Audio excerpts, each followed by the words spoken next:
Welcome back to Munroe's Corner. We back with another reaction. Today we got some more Jordan Peterson. This is I'm actually an expert. Jordan Peterson embarrasses BBC journalists on Adderall. Wow. Okay. I seen the way the on the gender pay gap. I seen the way she was coming at him. Is everybody that does an interview with him pretty much the same way? Or, you know what I'm saying? I'm just asking because of the title of this.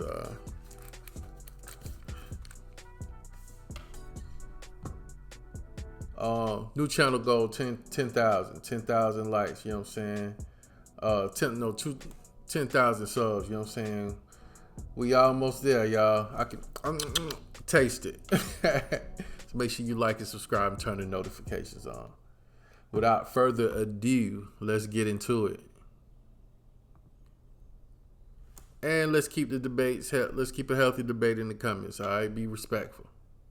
The sort of thesis behind it, and I'm putting it in a bit of a nutshell here, so feel free to rephrase it, that men are, in the end, if men are pushed too far by a too aggressive of feminism, there will be a backlash, and that there is, there's a sort of undercurrent of violence, be it verbal. Oh, that's a warning, that's a warning, not a commentary it's a warning on the utility that kind of that. suggests that there may be sort of fault in those who push progressivism too far. They will get a backlash. Some people, of course, see that as a bit of a permissive environment for bad behaviour. Well, people tend to confuse describing the likelihood of something with supporting the fact that it exists, and I'm describing the likelihood of something, not supporting the fact that it exists. If you push too far on the left, you're going to get a backlash on the right. That's how things work. And this is just a derivation of that as far as I'm concerned. How does that work in the context of domestic violence? Oh, I don't think it's applicable in the context of domestic violence at all. I think those things are completely separate issues. I mean, you were mentioning to me just as we were chatting. And I was speaking only politically with regards to the backlash. That was a comment on political backlash. It had nothing to do with domestic violence. That's a whole different issue. She already trying to turn it, you know what I'm saying? Like, how do we get on domestic violence that quick? You know what I'm saying? Political backlash. It had nothing to do with domestic violence. That's a whole different issue. But violence often pops up in your work as something you think drives things. That I think you've said in relations between men are regulated by a background threat of force, and in a sense that's why men have difficulty with women. Is it really? No, that's why men have difficulty with women who are completely out of control. But who should control women? Well, other women themselves, men, society, just like everyone is controlled. I mean, you're controlled by society, I'm controlled by society, and thank God for that. I mean, funny. I mean, you described yourself as a liberal earlier, and I think a liberal doesn't think that a society controls women or men. Well, let's say regulates. I'm a psychologist as well. But what is an out-of-control woman? What is this creature? How do we know when we met one? Well, I'm sure that you've met women in your life that acted towards you in a bullying and detestable manner. It's very difficult for women to cope with that because they don't have any real recourse. And female bullying can be unbelievably vicious. And usually that takes the shape of reputation destruction, innuendo, and gossip. It's well documented. It's very difficult to defend. Men do it too, but men no. But the patterns, disproportionately women, in your view, or not? Sorry. Yes, disproportionately women. That's what the data indicate. I mean, Where is the data on innuendo and gossip? Well, it's among antisocial behavior among adolescents. It's a well-documented field. So, because people look at aggressive... Where is it? It's a well-documented field. Here it is. It's a well-documented... You want the facts? I can give you the facts. You know what I'm saying? Females are malicious. It's like... Yeah, they like with the bullying, they be 1,000 times worse than men, dog. You know what I'm saying? When they own one, yeah. Behavior among adolescents, it's a well-documented field. So because people look at aggressive and antisocial behavior in women and in men, and in women it tends to take the expression of innuendo, gossip, and reputation destruction, and in men it tends to take the form of outright physical aggression.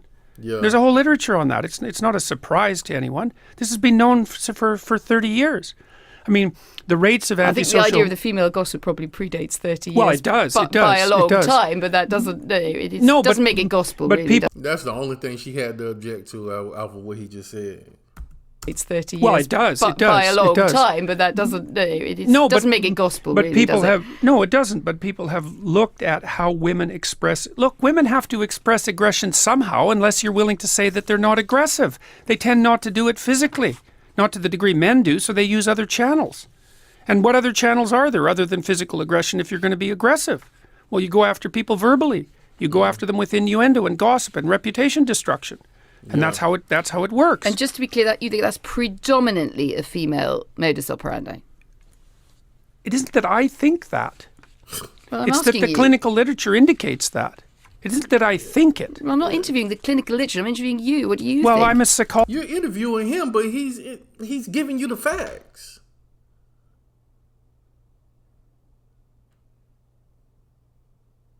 What more do you need?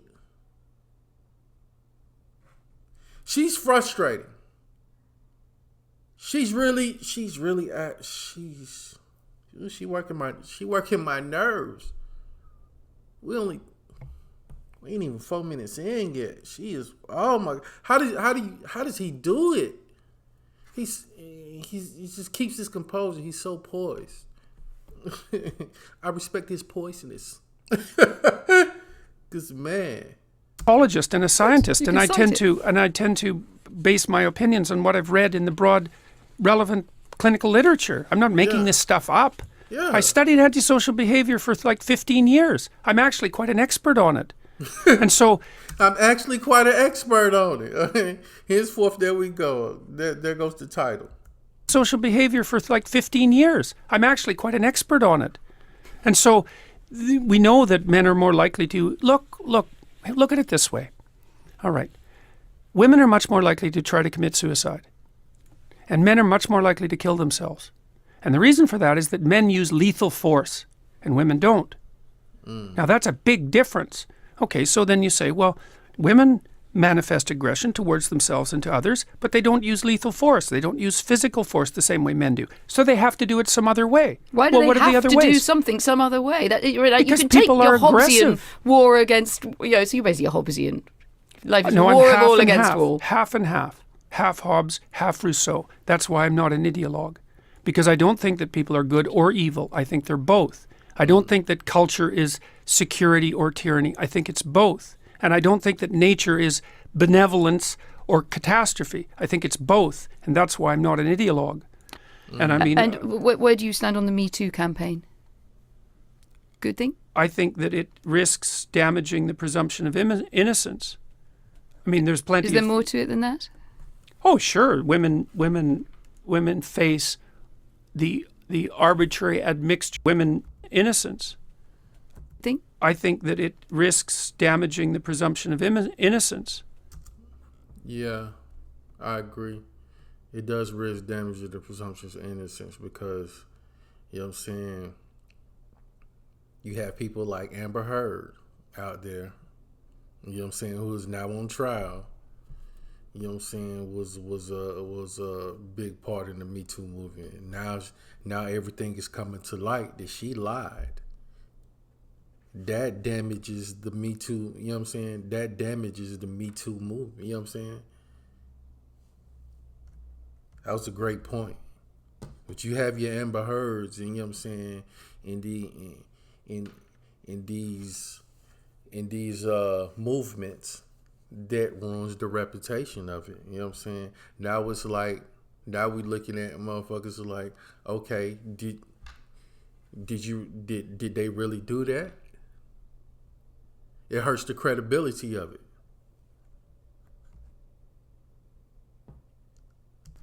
I mean, there's plenty. Is there more to it than that? Oh, sure. Women face the arbitrary admixture of sexual advance and workplace performance all the time. It's a very complicated thing to sort out. We don't know how to sort it out exactly because, NBC, for example, the American TV station, has made it policy that you're not to hug your co-workers, which, may be true. Although I don't think it's the sort of thing that a corporation might be deciding for people. But we don't know exactly what the rules are for governing male and female behavior in the workplace because we've only been working together for about 35 years. We don't know. After 35 years, wouldn't it be possible to figure something out? Not when you're talking about a transformation in behavior that's that profound. I mean, we don't know how men and women can work properly together in the workforce. It's very complicated. But they men don't know how to compete millions with of women. men and women across the world go to work together day in, well, day out. But you were the one who asked about Me Too. You're the one Me who. Too Don't start with you're the one who. Me Too is Me Too is an expression of the question. fact that men and women are having a hard time regulating their behavior in the workplace. It's the only reason I responded to that, because the question was I think posed. it's more broadly suggesting that some men are having a grave problem with it. What is the lesson of the Harvey Weinstein story for you? Someone should have said something about Harvey Weinstein much sooner.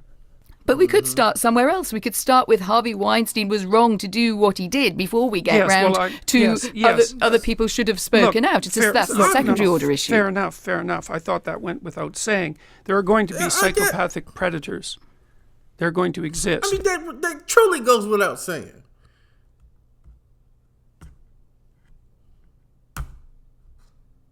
Without saying, there are going to be psychopathic predators.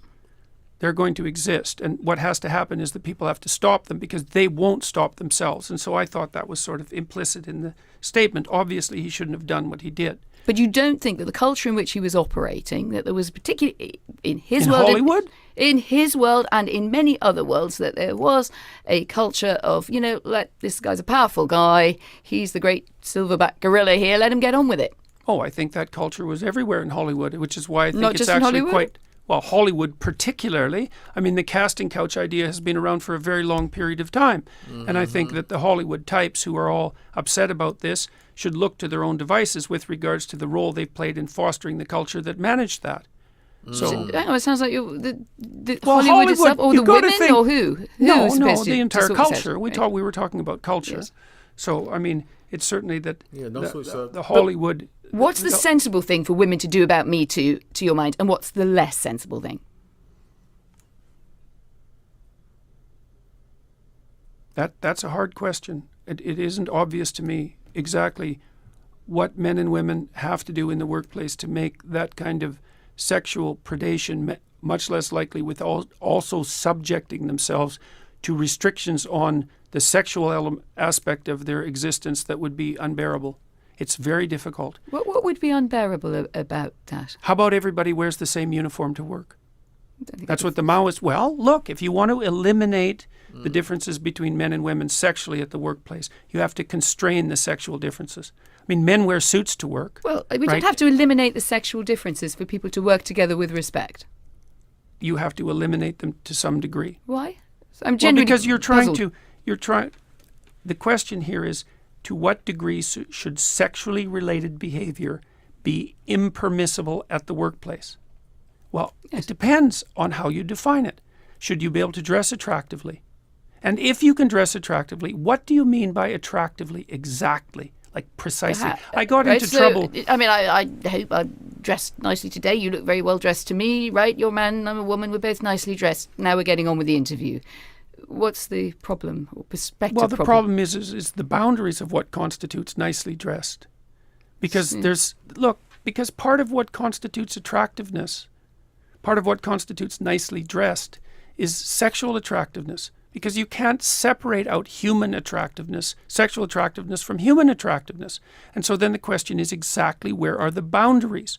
And that's what the discussion is about. Where are the boundaries? The dinner parties, which are described in a foreword to your book, where friends enjoy debates and disagreements. Do you think in the broader conversation we've lost that spirit, or in danger of losing that spirit? Oh, I think we're always in danger of losing that spirit, right? Because lack of freedom is much more probable than freedom. We have to be very careful to maintain that because it's always under threat. But I do feel that it's under threat now. I think that people are very careful about what they say in ways that aren't good. I think the fact that many comedians won't perform on university campuses now is a very good indication of that. That's a canary in the coal mine scenario, that.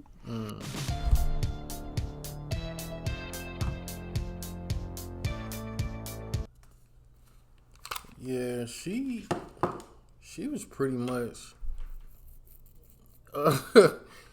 she was just pretty much kept proving his point time after time after again. You know what I'm saying? He's like, yeah, how do you know what I'm saying? The Me Too question is it's tough because how do you know what I'm saying? How do you regulate it? You know what I'm saying? Do you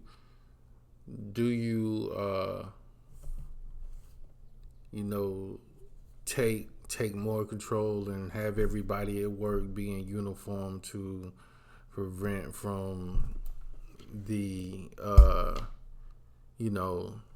sexual attractiveness and stuff like that.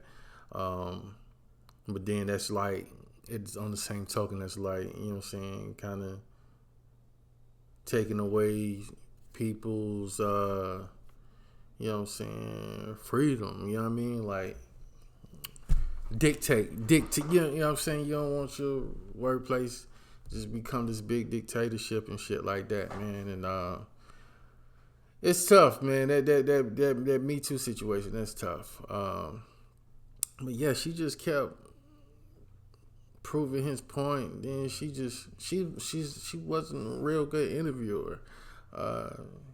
Kept trying to put words in his mouth. When he presents the facts to her, she'd be like, I didn't ask you for that. I was talking to you. You know what I'm saying? It was like, yeah, you talking to me, but you asked me a question, but I'm presenting you the facts.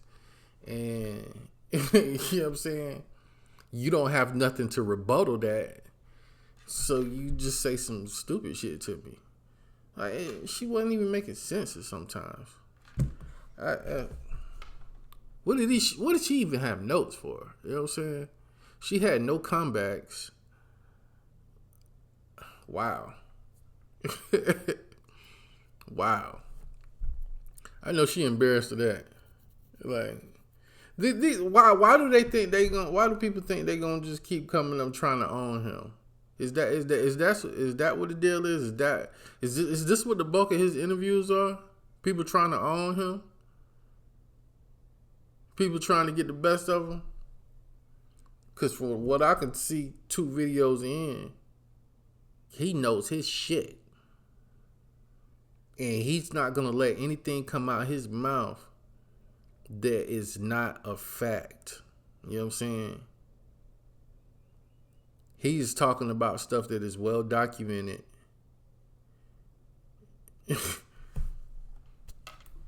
Come on now. I mean, what y'all think about this interview? Y'all let me know, man.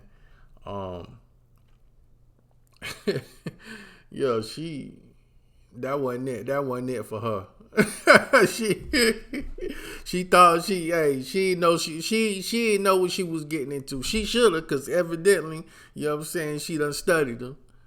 But she didn't know what she was getting into. Alright, man, y'all put it in the comments what I need to get to next, and I'm gonna get on it, man. New channel goal 10K. I'm trying to get there this week. Make sure you like and subscribe and turn the notifications on. I'm dropping videos every day. All right, peace out. Love y'all. Let's keep a healthy debate in the comments.